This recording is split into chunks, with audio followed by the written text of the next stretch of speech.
Hello dear students, welcome to this another online session. How have you been? I believe all of you are well by the grace of Almighty Lord. In this lesson, we are going to analyze a board question. That is Joshua Board 2019. By analyzing this board question, I will show you how to write down the answers in your board exam. So you can consider this lesson as a very small initiative to guide you how to write down the answers properly in your exams. Right, let's get started. Dear students, in number 1, you have blanks. Here you are instructed to fill up the blanks with the articles. So number 1, fill the blanks in the following texts with articles a and the as necessary. Some of the blanks may not require an articles. Put cross if necessary. So here you have got 5 marks, 0.5 for each blanks. তাহলে এই যে ব্ল্যাঙ্কসগুলি এখানে তোমাকে article দিয়ে fill up করতে হবে, তুমি সেটা জানো। In my previous lesson, I have already told you how to use the articles. So dear students, I will not analyze each and every question. শুধুমাত্র যে জায়গায় তোমার প্রবলেম হতে পারে সেটা আমি অ্যানালাইজ করে দিচ্ছি। Right? Let's go to analysis.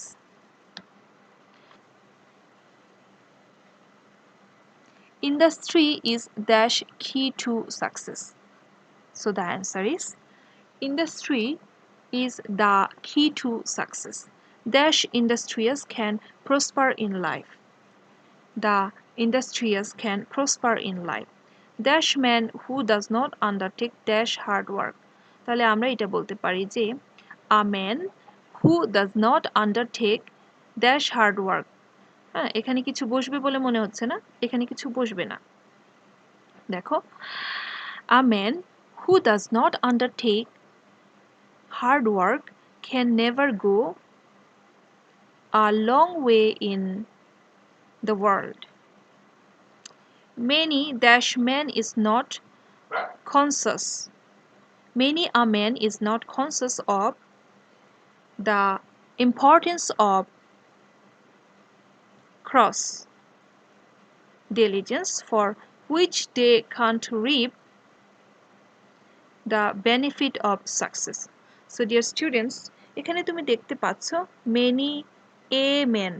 তাহলে এই জায়গাটায় অনেকেরই অনেক রকম প্রবলেম থাকে। দেখো এখানে এ কেন বসবে? এটা বসবে এই জন্য যে কোনো নাউনের সাথে যদি মেনি, সাচ, হোয়াট ইত্যাদি শব্দ থাকে এদের পরে সাধারণত আর্টিকেল বসে। আবারও শুনো, যদি কোনো নাউনের সাথে মেনি, সাচ বা হোয়াট এই টাইপের শব্দ থাকে এরপরে আমরা আর্টিকেল এ ইউজ করি। যেমন আমরা বলতে পারি যে such a boy, many a man, what a scene, many an honor. ঠিক আছে, এভাবে আমরা ইউজ করে থাকি। Let's move to the next slide. Okay, so দেখো এইখানটাতে আমি তোমাকে দেখানোর চেষ্টা করেছি যে কিভাবে অ্যান্সারটা লিখতে হবে। অ্যান্সারটা তুমি এভাবে লিখতে পারো ভার্টিক্যালি, অথবা তুমি 2 লাইন করেও লিখতে পারো। এখানে ই পর্যন্ত লিখে এখান থেকে এফ থেকে শুরু করে যে পর্যন্ত লিখতে পারো। Right? So question number 2. Complete the text with suitable prepositions. So here also you have 5 marks. So here you have some blanks and you have to fill up the blanks with some prepositions. So already you know that I have taken several classes on preposition. So you know how to use prepositions in to fill up the blanks, right? So let's go to analyze. Patriotism is a quality inherent in a man. This is why he feels a natural attachment for his native land. Love for motherland is necessary for the betterment of nation. The people who are patriotic are noted for their patriotism. They are different from other people. Their contribution does not sink into oblivion. They are worthy of praise. They lay down their lives for the good of the country. They are not unaware of their status in the society. They are celebrated for their patriotism. They should not be looked down upon in any way. Right. এখানে দেখো আবারও তোমাকে আমি দেখিয়ে দিচ্ছি অ্যান্সারটা কিভাবে লিখতে হবে। তুমি এটা ভার্টিক্যালি শুধুমাত্র এক লাইনে লিখতে পারো অথবা দুই লাইনেও লিখতে পারো, কিন্তু তুমি কখনোই একদম সোজা করে এ বি সি ডি এভাবে লিখবে না। তোমাকে লিখতে হবে নয়তো একবারে ভার্টিক্যালি, নয়তো দুই লাইন করে A B C D E F G H I J এভাবে। Right? Dear students, now move to question number 3. Here we have some special words and phrases by which you are instructed to fill up some blanks. So question number 3. Complete the sentences with suitable phrase and words given in the box. Here also you have number 5, 0.5 for each question. So you have got so many classes on special words and phrases by our respected teacher Mannan sir. So now you know how to fill up the blanks with special words and phrases. Right. Let's move to question number A. Dash flying in the sky. I think you will enjoy a lot. যখন তুমি একটা সেন্টেন্সের blank বা শূন্যস্থান পূরণ করতে যাবে তখন তোমাকে প্রথমে যে জিনিসটা খেয়াল করতে হবে সেটা হলো তুমি কি ধরনের সেন্টেন্সকে ফুলফিল করতে যাচ্ছ। Is this an interrogative sentence or an assertive sentence? যদি সেটা interrogative sentence হয়ে থাকে তাহলে তোমাকে এমন একটা ওয়ার্ড অথবা ফ্রেজ বেছে নিতে হবে যেটা ব্ল্যাঙ্কে বসালে ইন্টারোগেটিভ সেন্টেন্সটা ফুলফিল হয়ে যায়। For example, flying in the sky, তাহলে আমরা কি বসাতে পারি? দেখো, we have would you mind here. So write down would you mind here. Would you mind flying in the sky? Right. Now this sentence is complete in sense. I think you will enjoy a lot.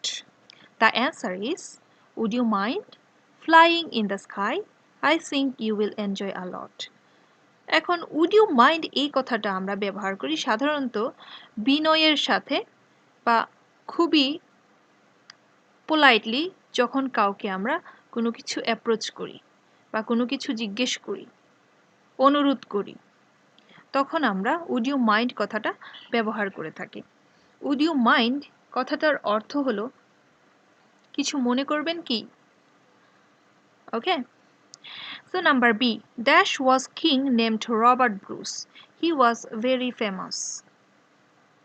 এই সেন্টেন্সটা প্রথমে আমরা analyse করি, দেখি সেন্টেন্সটা কেমন। দেখো, এখানে কোনো সাবজেক্ট নেই, তাহলে এখানে আমাদের এমন একটা ওয়ার্ড অথবা ফ্রেজ বসাতে হবে যেটা বসালে এই সেন্টেন্সটা ফুলফিল হয়ে যায়। এই সেন্টেন্সটা দেখার পরে প্রথমত আমরা যেটা বুঝলাম সেটা হচ্ছে এই সেন্টেন্সটা একটা অ্যাসার্টিভ সেন্টেন্স। তাহলে এখানে এমন একটা ওয়ার্ড বসাই যেটা বসালে সেন্টেন্সটা ফুলফিল হয়। আমরা বসাতে পারি there. There was king named Robert Bruce, he was very famous. Okay, যখন একটা সেন্টেন্সে কোনো সাবজেক্ট থাকে না অথচ সেন্টেন্সটা ফুলফিল করার প্রয়োজন হয় তখন সাধারণত আমরা ইন্ট্রোডাক্টরি দেয়ার বা ইট ব্যবহার করে থাকি। ইন্ট্রোডাক্টরি কথাটার অর্থ হচ্ছে পরিচিতিমূলক বা সূচনাবাচক। ইন্ট্রোডাক্টরি দেয়ার দ্বারা শুরু হওয়া বাক্যে সাধারণত কোনো সাবজেক্ট থাকে না। সো যখন তুমি কোনো সেন্টেন্স দেখবে যে সামনে একটা ব্ল্যাঙ্কস আছে এবং এটাকে তোমার ফুলফিল করতে হবে অথচ কোনো সাবজেক্ট নেই, তখন তুমি ইন্ট্রোডাক্টরি দেয়ার অথবা ইন্ট্রোডাক্টরি ইট ব্যবহার করতে পারো। Okay, number C, I dash and brought up in Bangladesh. This is a very beautiful country. So এই সেন্টেন্সটা পড়ার পরেই আমরা বুঝতে পারছি যে I dash and brought up in Bangladesh. I was born and brought up in Bangladesh. এই was born কথাটা প্যাসিভ সেন্টেন্সে ব্যবহৃত হয়ে থাকে। তাহলে তুমি দেখো I was born and brought up in Bangladesh. This is a very beautiful country, right? Move to next one. Bangladesh is an emerging power in the world cricket, but we dash struggle more to win the World Cup. Okay, so we have to struggle more to win the World Cup.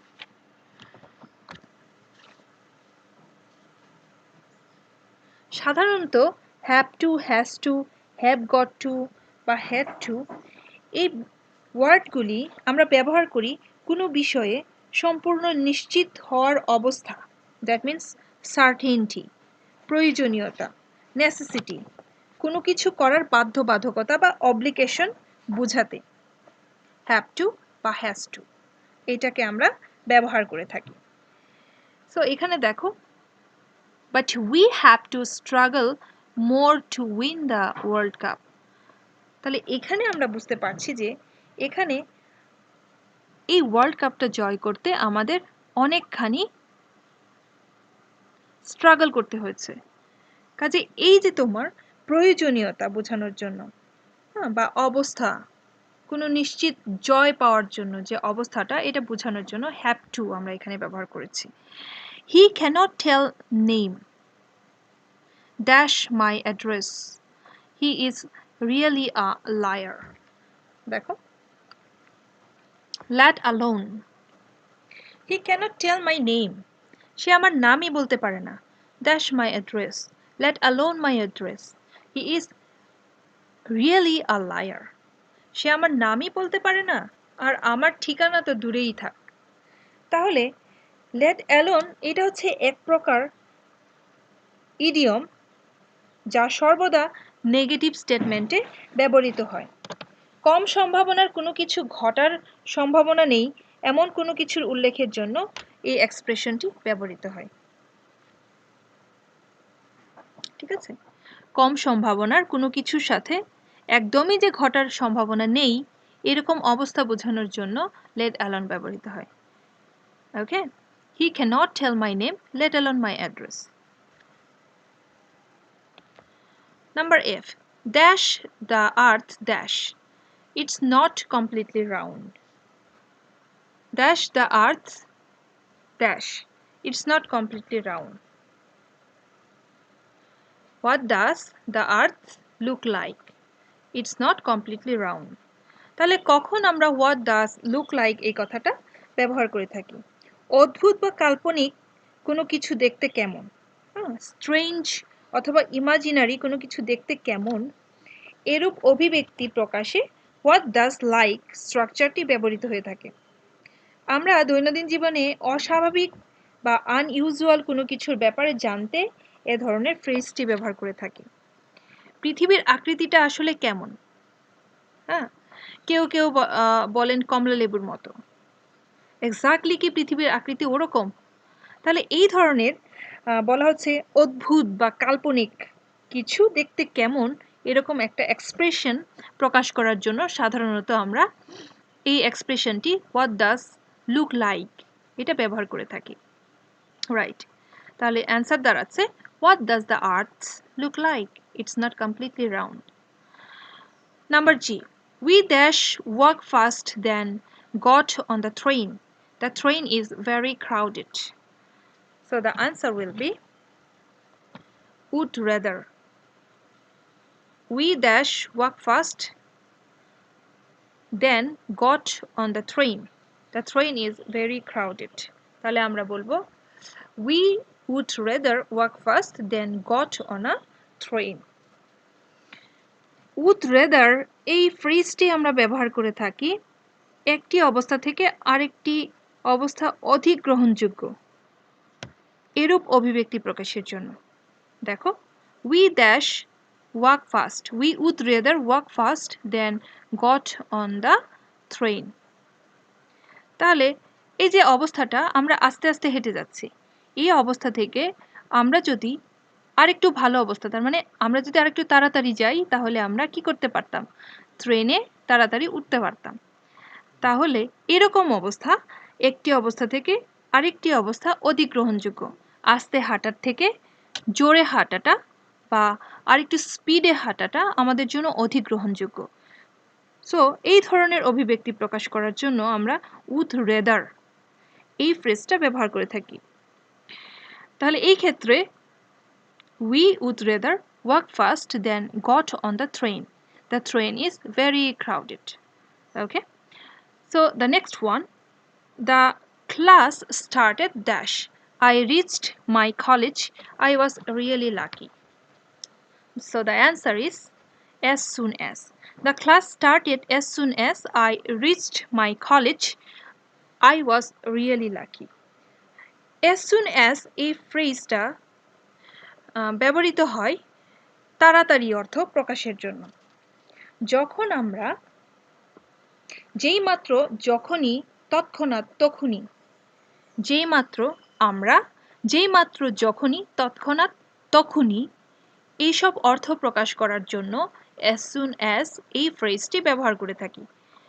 যেমন তুমি দেখো the class started as soon as I reached my college, I was really lucky. আমি যখনই কলেজে পৌঁছলাম ঠিক তখনই class শুরু হয়ে গেল। যেই মাত্র আমি ক্লাসে পৌঁছলাম তখনই ক্লাসটা শুরু হয়ে গেল। তাহলে এই রকম কন্ডিশনের ক্ষেত্রে বা এই রকম অবস্থার ক্ষেত্রে আমরা as soon as এই ফ্রেজটি ব্যবহার করতে পারি। Next one, you look so weak, you dash go home as early as possible.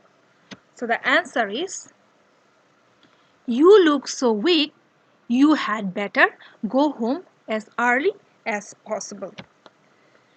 So সাধারণত should এর জোরালো রূপ হলো had better. should এর জোরালো রূপ হলো had better.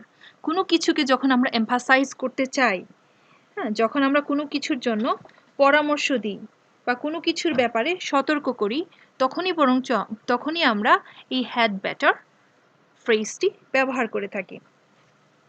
যেমন তুমি এখানে দেখো you look so weak, you had better go home as early as possible. তোমাকে খুব দুর্বল দেখাচ্ছে, তোমার বরঞ্চ বাড়িতে যত তাড়াতাড়ি সম্ভব বাড়িতে যাওয়া উচিত বা বাসায় যাওয়া উচিত। Next one, the man pretended dash he had been very poor. So the answer is the man pretended as if he had been very poor. So এই as if ফ্রেজটা আমরা ব্যবহার করি যেন অর্থ প্রকাশ করার জন্য। কোনো কাজকে স্পষ্টত অসত্য কোনো কিছুর সাথে তুলনা করতে এই ফ্রেজটা ব্যবহৃত হয়ে থাকে। যেমন তুমি দেখো the man pretended as if he had been very poor. তাহলে এই লোকটা একজন গরিব মানুষের মতো অভিনয় করছে যেন সে খুবই গরিব। কাজে এরকম কোনো কিছু অসত্য কোনো কিছুর সাথে তুলনা করতে এই ফ্রেজটি ব্যবহার করা হয়ে থাকে। রাইট, দেখো তোমার অ্যান্সারটা তুমি যখন লিখবে তখন ঠিক এভাবে লিখতে হবে। তুমি অ্যান্সারটা ভার্টিক্যালি লিখতে পারো অথবা দুই রোতে লিখতে পারো। Right, so here you have some home task. So already I have solved question number 1, 2 and 3 from board question 19 Joshore board. So your home task is solve question number 1, 2 and 3 from Dhaka board 19. So in our next class, we will solve Joshua board, and that will be part 2 from question number 4 to question number 6. So dear students, that's all for today. Take care. Thanks to you all.